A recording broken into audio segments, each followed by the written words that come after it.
Yeah, it's going to be interesting here because the NCAA credited Tennessee with, quote, exemplary cooperation and really positioned Tennessee as sort of the gold standard for how a school should cooperate in an NCAA investigation. But we've seen this before from the NCAA where schools that have been credited for their cooperation were lured to their execution then from the NCAA, whereas schools such as North Carolina in its academic fraud case, Baylor in its sexual assault scandal case, they used clever defenses against the NCAA and actually got off fairly light in NCAA sanctions. So it's going to be interesting to see whether this cooperation in the end is truly honored by the NCAA. Now, the NCAA does say it is intending to take its enforcement in a new direction here. A new constitution is being approved and put into place next month.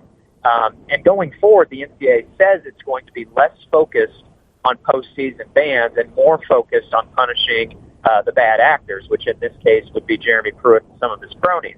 But we don't really have a litmus test for that yet.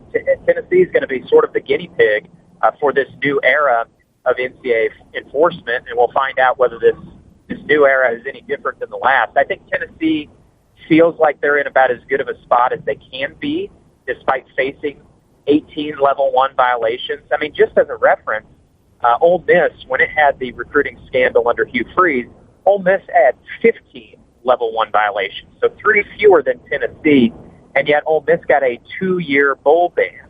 Now, I don't think Tennessee is expecting that. I think they're hoping to avoid a postseason ban of any kind, and they do expect sanctions, I believe, but I think they're hoping to avoid the postseason ban. But that is all sort of dependent on the NCAA actually honoring this cooperation and truly taking enforcement in a new direction. And time will have to tell whether that's actually going to be the case.